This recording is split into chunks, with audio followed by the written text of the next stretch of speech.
నమస్తే రమగారు. నమస్తే జయ.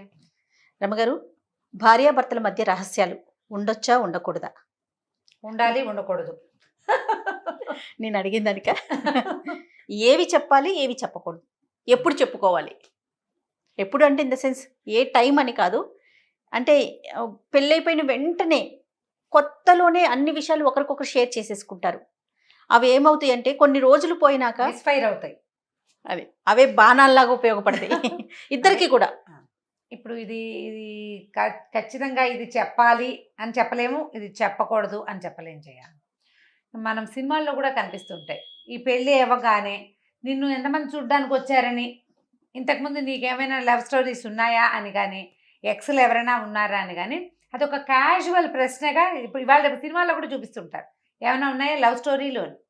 ఈ లవ్ స్టోరీలు ఏమైనా ఉన్నాయా అని ఫ్రెండ్స్లో అడగటం వేరు, వైఫ్ అండ్ హస్బెండ్లో అడగటం వేరు. 99% తన భార్యకి ఒక లవ్ స్టోరీ ఉండటాన్ని సహించలేడు మగవాడు. 100% తన హస్బెండ్కి వేరే ఏదైనా వ్యవహారం ఉండటాన్ని సహించలేదు భార్య. ఏదో ఒక టైంలో వీడు అమ్మాయిని గుర్తు చేసుకుంటున్నాడేమో అని, లేకపోతే దీని కాకుండా దాన్ని చేసుకుంటే బాగుండేదని అనుకుంటున్నాడేమోనని అనిపిస్తూ ఉంటుంది. ఎవరైనా కనబడితే వీళ్ళు వాళ్ళేనేమో అనిపిస్తుంది. అవును. ఇప్పుడు ఈ అమ్మాయి ఏదైనా లవ్ స్టోరీ ఉంది, ఏదైనా ఉంది, అది మానేసుకుని పెళ్లి చేసుకున్నాను అలాంటివి చెప్పినా తాత్కాలికంగా ఊరుకున్నప్పటికీ ఆ అమ్మాయి ఎవరితోటైనా మాట్లాడితే కంటిన్యూ అవుతుందేమోనన్న అనుమానం కనిపిస్తూ ఉంటుంది. దీంట్లో నుంచి బయటపడడం ఎవరి వల్ల కాదు, జీవితాంతం. బ్రహ్మదేవుడు, విష్ణుమూర్తి, పరమేశ్వరుడు కూడా దీనికి అతీతులు కాదు. మహాకాళి, మహాలక్ష్మి, మహాసరస్వతి కూడా ఇందులో భాగమే. వాళ్ళు కూడా వాళ్ళ వల్ల అవ్వదు, మనుషుల వల్ల కాదు. ఇది దేవతలుగా ఉంటే వాళ్ళకు ఓకే, వాళ్ళు మనుషులైతే వాళ్ళు కూడా మనలాగానే ఉంటారు అంతే. అందుకని ఇలా మరీ జీవిత రహస్యాలు పెళ్ళి కాకముందు ఏదైనా మాట్లాడుకుని, ఒకళ్ళ సంగతిలో ఒకళ్ళు తెలుసుకుని, ఆ అమ్మాయి జీవితంలో జరిగిన ఒక ఆచానో, ఒక దుస్సంఘటనో, లేకపోతే ఒక ఇబ్బందికరమైనదో తెలిసేసుకుని తర్వాత కూడా ఆ అమ్మాయిని పెళ్లి చేసుకోవాలని ప్రపోజ్ చేసి ఉన్న సందర్భాలు పర్వాలేదు. అలా కాకుండా మనం అలాంటివి ఏ విషయాలు తెలియకుండా వివాహానంతరం కనుక ఇలాంటి విషయాలు ఏవైనా మీ నోటితోటి మీరు కన్ఫెస్ చేసినా చెప్పినా ఇబ్బందులు రావచ్చు. ఒకటి ఇది మన సంగతులైతే, మన సొంత సంగతులైతే. తర్వాతది ఆర్థికమైన పరిస్థితులు. పెళ్ళెప్పుడు ఈ ఇద్దరు కుటుంబాల వాళ్ళు మాట్లాడుకుంటున్నప్పుడు, లేదా పెళ్లి చేసుకోదలుచుకున్న ఇద్దరు మాట్లాడుకునేటప్పుడు కొంత ఫెయిర్గా ఉండాలి. ఇవి ఉన్నాయి, ఇవి లేవు, లేనివి ఉన్నట్టు చెప్పకూడదు, ఉన్నది లేనట్టు చెప్పకూడదు. తర్వాత నా దగ్గర మాకు అవి ఉన్నాయి, ఇవి ఉన్నాయి అని చెప్తే కూడా ఎక్స్ప్లాయిట్ అయ్యేందుకు కూడా అవకాశం ఉంటుంది. అవును, ఉన్నది ఉన్నట్లుగా మాట్లాడుకోవాలి అవసరమైనంత మేరకి. అవసరం లేకపోతే నీ అంతటి నువ్వు చెప్పవలసిన పని లేనే లేదు. పెళ్ళి అనేది జయ ఎప్పుడు కూడా బ్యాడ్ వర్డ్ కానీ గ్యాంబ్లింగే నిజంగా. ఎప్పుడు ఆ ఏ రెండు ఫ్యామిలీల వాళ్ళు సజావుగా చక్కగా కలిసి ఉంటారో, ఏ రెండు ఫ్యామిలీల్లో తగాదా వస్తుందో అసలు తెలియదు. కొన్ని పెళ్ళిళ్ళలో పెళ్ళైన నెల తిరగకుండానే పోట్లాడుకు చచ్చేవాళ్ళు ఉంటారు. దేని మీద? డబ్బుల మీద, ఆస్తుల మీద. ఆ తర్వాత ఏమో ఈ అబ్బాయి అమ్మాయిల తాలూకు ప్రీవియస్ జీవితపు స్నేహాల వల్ల కానీ, వాళ్ళ పరిచయాల వల్ల కానీ, వాళ్ళ పరిస్థితుల వల్ల కానీ కొంతమంది 10 ఏళ్ళైనా కూడా ఏమీ తగాదాలు రాకుండా చక్కగా ప్రశాంతంగా ఉండేవాళ్ళు జీవితాంతము. ఒకవేళ వాళ్ళకి ఏమైనా ప్రాబ్లమ్స్ ఉన్నా కూడా వాటిని అర్థం చేసుకుని వాటితో సర్దుకుని ఉండేవాళ్ళు ఉంటారు. ఇప్పుడు కొత్తగా పెళ్ళవుతున్న ఈ జంట ఈ 3 కేటగిరీలో ఏ కేటగిరీలోకి చేరతారో మనకు తెలియదు, చెప్పలేకపోతాం. ఎంత జాతకాలు చూస్తారో. 10 ఏళ్ల ఫ్రెండ్షిప్, స్కూల్ నుంచి కలిసి ముందు నుంచి స్నేహం ఉన్న అబ్బాయి అమ్మాయి కూడా పెళ్ళిళ్ళు అయ్యాక కొంతకాలం అయ్యాక నువ్వు అప్పుడు అలా చేసావు, నువ్వు ఇప్పుడు ఎలా చేసావు, నీతో అనవసరంగా నీతో కనెక్ట్ అయ్యాను, వాడిని చేసుకుంటే బాగుండేది అని అమ్మాయి, నువ్వు ఇలాంటి రాకాశమని నాకు ముందే తెలియలేదని అబ్బాయి అనొచ్చు. అవునండి. బ్రహ్మ వీళ్ళని దేనికి పుట్టించాడో ఆ బ్రహ్మకే కూడా తెలియదు. ఈ గ్యాంబ్లింగ్లో ఎప్పుడు మనం సేఫ్ ప్లే ఆడాలి, ఎప్పుడు కూడా. దీంట్లో రిస్క్ తీసుకోకూడదు. ఏదైతే అదవుతుందని చెయ్యొద్దు. పెళ్ళిళ్ళలో ఎప్పుడు నువ్వు సేఫ్ ప్లేస్లో నిలబడి నీ వైవాహిక జీవితానికి కానీ వివాహ బంధానికి కానీ ఇబ్బంది రాకుండా ఉండే పొజిషన్లో ఉండే ఆడు ఏమాడినా. దీన్ని సూప్లో పడేసుకునే రకంగా ఏ ప్రవర్తన నువ్వు చేయకూడదు, ఏ రహస్యము రివీల్ చేయకూడదు. ఇది చెప్పడం వల్ల ఏదైనా ఇబ్బంది వస్తుందా అనే కాన్సిక్వెన్స్ ఏమవుతుంది అనేది ఆలోచిస్తూనే ఉండాలి ఎప్పటికప్పుడు. ఎస్, కరెక్ట్ అండి. ఇంత ప్లాంట్గా చేసుకుంటే పెళ్ళి ఎలా అవుతుంది, మన నిజాయితీగా ఉండద్దా అలాంటి ప్రశ్నలు చాలా వస్తాయి. ఎస్, నిజాయితీ చాలా అవసరం. కానీ నిజాయితీ నీ జీవితాన్ని మించింది కాదు. కంటికి మించిన కాటుక ఎప్పుడూ పెట్టుకోకూడదు. కంటికి సరిపడా ఉండాలి కాటుక.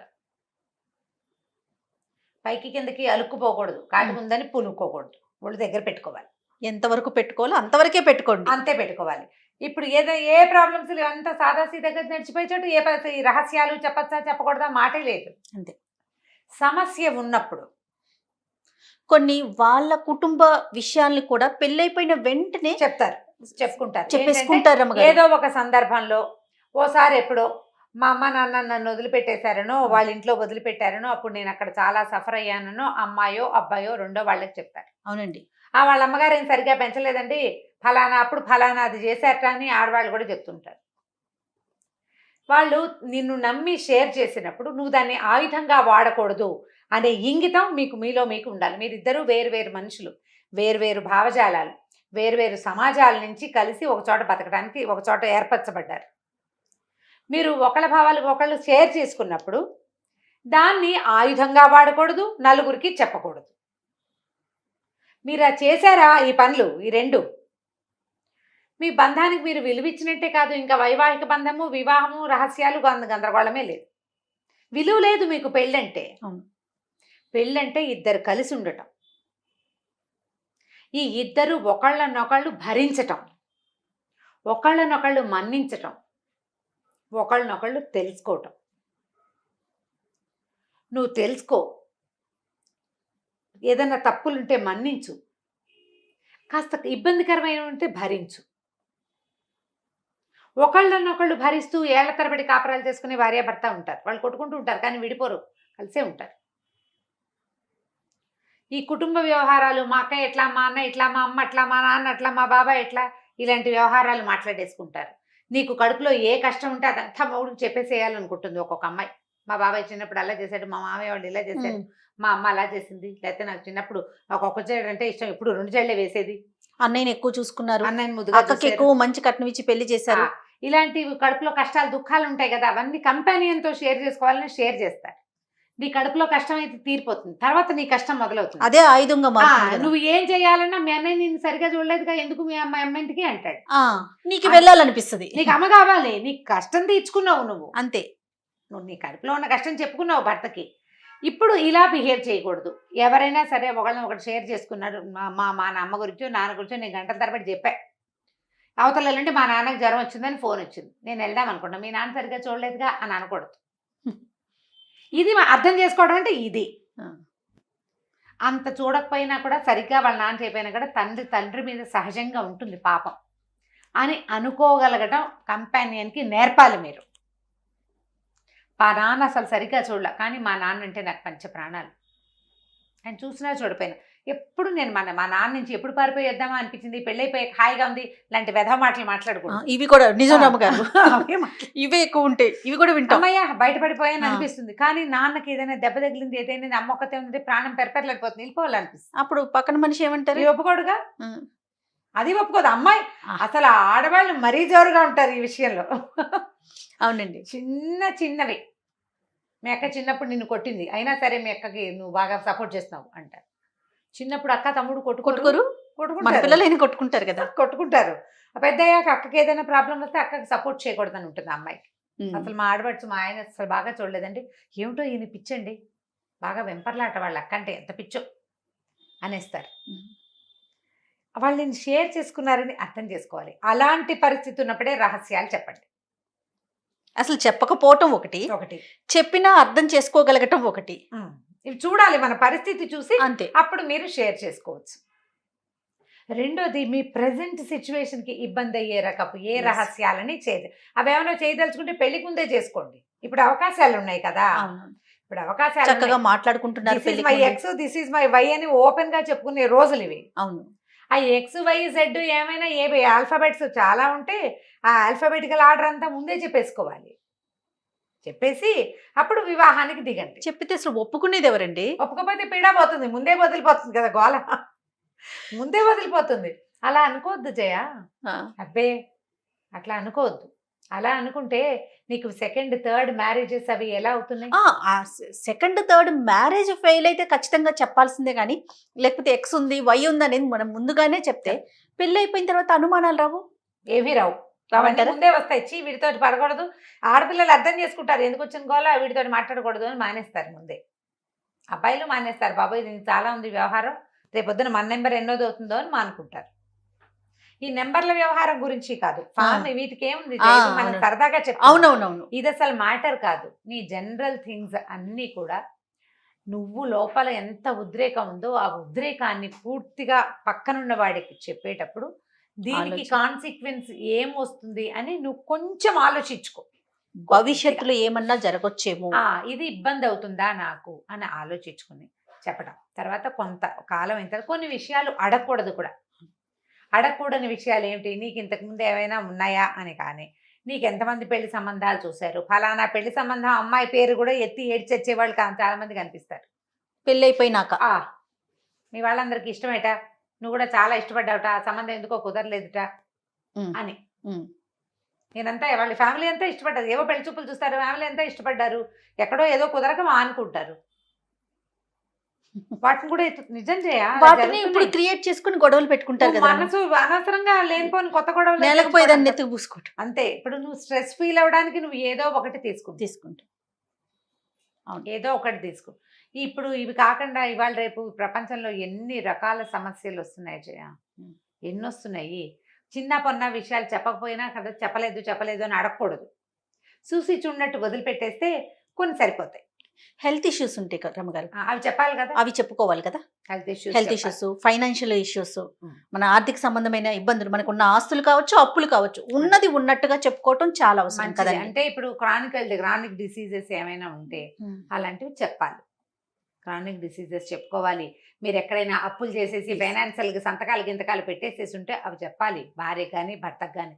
ఎందుకంటే అవి మీ ఫ్యూచర్ని దెబ్బతీసేవి. మీ ఇద్దరు కలిసి ఉండాలంటే ఇలాంటివి కొన్ని ఖచ్చితంగా తెలియాలి. మనకున్న బాధ్యతల్ని చెప్పుకోవాలి. బాధ్యతలు నేను ఇది చేయదలుచుకున్నాను, ఇది చేస్తాను, చేయాలనుకుంటానని పెళ్ళప్పుడే ఒకసారి మాట్లాడుకుంటే, పెళ్ళైన తర్వాత మీరు ఏదైనా చేయదలుచుకున్నారు అనుకో, చేయదలుచుకున్నారు, ఎట్లా ఎక్కడికో వెళ్ళారు, ఒక అనాథ శరణాలయం ఏదో చూసారు, పిల్లలకి ఏదైనా చేయాలనిపించింది, ఏమంటే నేను చేయదలుచుకున్నాను అని చెప్పి అక్కడ మాట ఇచ్చేసి ఇంటికి వచ్చాక నువ్వు వీడు ఒప్పుకోకపోతే పోట్లాడి అది చేయకూడదమ్మా, అది కాదు పద్ధతి. ఇంటికి వెళ్ళి మాట్లాడుకుని చెప్తాను అని చెప్పి ఇంటికి వెళ్ళి మాట్లాడుకుని నువ్వు 25,000 ఇచ్చేద్దాం అనుకున్నావు, అతను ఒప్పుకోలేదు, పోనీ ఒక 5,000 ఇస్తానండి, ఒప్పించుకొని చేసుకోవడం మంచిది. నెలకు ఒక 20,000 అంత కాకపోతే ఒక చిన్నదైనా నాకు ఈ సహాయం చేయాలనుందని ఒప్పించుకోండి. ఫ్రెండ్కి ఫైనాన్స్, ఫ్రెండ్స్కి ఏదైనా హెల్ప్, అలాంటివి ఏంటంటే ఫ్యామిలీకి ఇబ్బంది రాకుండా ముందే మాట్లాడుకోండి ఎప్పుడు కూడా. ఆయన దారిని ఆయన మాట ఇచ్చేసి నీ దారిని నువ్వు మాట ఇచ్చేసి మీ ఇద్దరు కలిసి కొట్టుకుని తర్వాత నేను ఇంత చిన్నది చేస్తానన్నా ఒప్పుకోవట్లేదు, నా జీతం అంతా తిన్నారు, నా ఆస్తి అంతా తీసుకున్నారు, ఇలాంటి వ్యవహారాల్లోకి దిగద్దు. మీరు కలిసి ఉండాలనుకుంటే కనుక ఖచ్చితంగా ఏదైనా చేసేటప్పుడు దాన్ని కూబీగా చేసేయకుండా ఓపెన్గా చేయండి. వీటికి రహస్యాలు ఉండకూడదు. రహస్యం ఉండవలసింది దేనికి, మీకు భవిష్యత్తుకి ఇబ్బంది అయ్యేటువంటి మీ కుటుంబ వ్యవహారాలు కానీ ప్రీవియస్వి చాలా ముందున్న వ్యవహారాలు, మీరు దేన్నైతే వదిలిపెట్టి జీవితంలో ముందుకు నడిచి వెళ్ళిపోయారో ఆ వెనక సంగతులు అనవసరమైనవైతే చెప్పద్దు. తెలివిగా చాకచక్యంగా బిహేవ్ చేయాలి, చేయాల్సిందే, మాత్రం కుదరదు. ఇప్పుడు కంపెనీని మోసం చేయటము లాంటి ఆలోచనలు చేయబోకండమ్మా. అది మోసం చేయటం కాదు, ఇది మోసం చేయడం అని అనుకోవద్దు, అసలు అవసరమే లేదు. అంతే. ఇప్పుడు బాగా 15-20 ఏళ్ళు అయింది మీ పెళ్ళి, 20 ఏళ్ళు అయిపోయింది, అప్పుడెప్పుడో ఆ చిన్నప్పుడు ఎవరో వెంటపడేవాళ్ళండి అని ఒక క్యాజువల్గా నువ్వు ఒక సెంటెన్స్ చెప్పచ్చు. అవసరం పెళ్ళైన 20 ఏళ్ళకి మీకు కూడా ఆ వ్యవహారం అంత పెద్దదిగా తోచదు, మర్చిపోతాం మనం. అదే పెళ్ళప్పుడే అయితే ఫ్రెష్గా ఉంటుంది, బాగా డీటెయిల్స్ వాళ్ళు అడుగుతారు, మనము చెప్తాం. అలాంటివి చెయ్యొద్దు. మీరు అన్నట్లుగా ముందుగానే మాట్లాడుకునే అవకాశాలు ఉన్నాయి కదండి ఇవాళ. ఇప్పుడు ఆల్రెడీ పెళ్లిళ్ళు అయిపోయిన వాళ్ళ వ్యవహారాలకు ఏం చేస్తాము మరి, పెళ్లిళ్ళు అయిపోయిన వాళ్ళు కూడా బోల్డ్ మంది ఉంటారు కదా, వాళ్ళకి ఇది ప్లాన్ అంతే.